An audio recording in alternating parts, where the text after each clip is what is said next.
Purihin ng Diyos, purihin ng ating Panginoon. Nasasaktan ka ba dahil ikaw ay ginigipit o tinutuligsa ng ibang tao?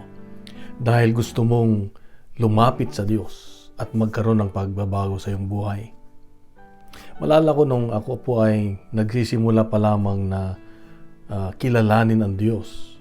Napilit kong ako ay nag-attend ng mga prayer meetings, sa pagsimba, sa pagbabasa ng banal na kasulatan at pakikinig.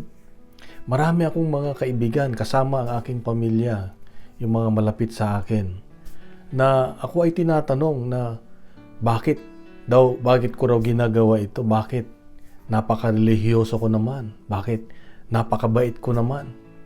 Yung sinasabi nilang iyon ay merong laman na iba, na para bang ako ay sabihin natin pinagtatawanan, ginagawan ng mga bagay na ikasisira ko. Kaya nasasaktan din ako. Alam niyo, ang paglapit sa Diyos, patuloy na pagkilala sa Diyos, kung minsan tayo ay hindi maintindihan ng ibang tao. At gagawa sila ng paraan para tayo ay maaring pagtawanan sa ating likuran. Pero sa Ebanghelyo ngayon, makita natin si Nicodemo. Si Nicodemo ay isa sa mga kilalang leader ng mga Pariseyo. Pero dahil siya'y nagsisimula ng maniwala kay Jesus at gusto niyang kilalanin pa si Jesus, hindi siya tumigil na kahit gabi siya'y pinupunta niya si Jesus para lang magtanong, para lang makilala si Jesus. At si Jesus ay naintindihan niya si Nicodemo. Alam niya na may pag-asa itong si Nicodemo na yung kanyang katanungan ay magiging pananampalataya niya. Kaya ganun nga nangyari.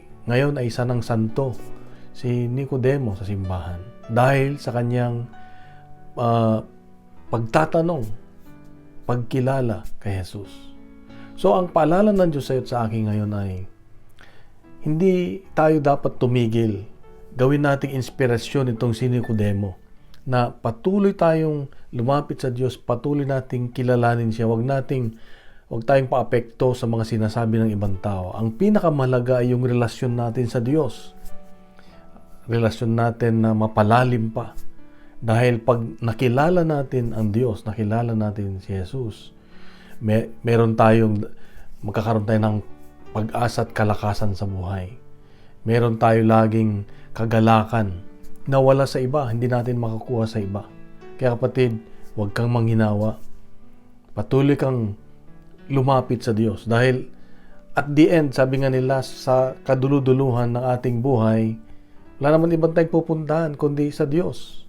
Ngayon dapat ang ating pagtuunan ng pansin ay paano paigtingin ang paglapit natin sa Diyos dahil ang ating pupuntahan sa pagdating ng panahon na tayo ay tawagin ni Jesus na umuwi na, ay dapat sa Kanya at hindi sa iba.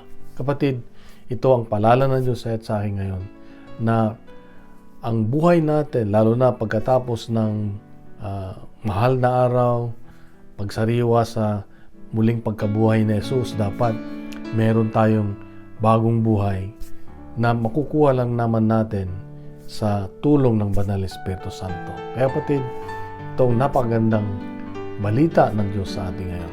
Ibahagi natin sa iba yung ating reflection. Punuin natin ng good news ang social media at gawin nating viral lagi, araw-araw ang salita ng Diyos. Isang mapagpalang araw sa iyo at sa mga mahal sa buhay. God bless and God is good.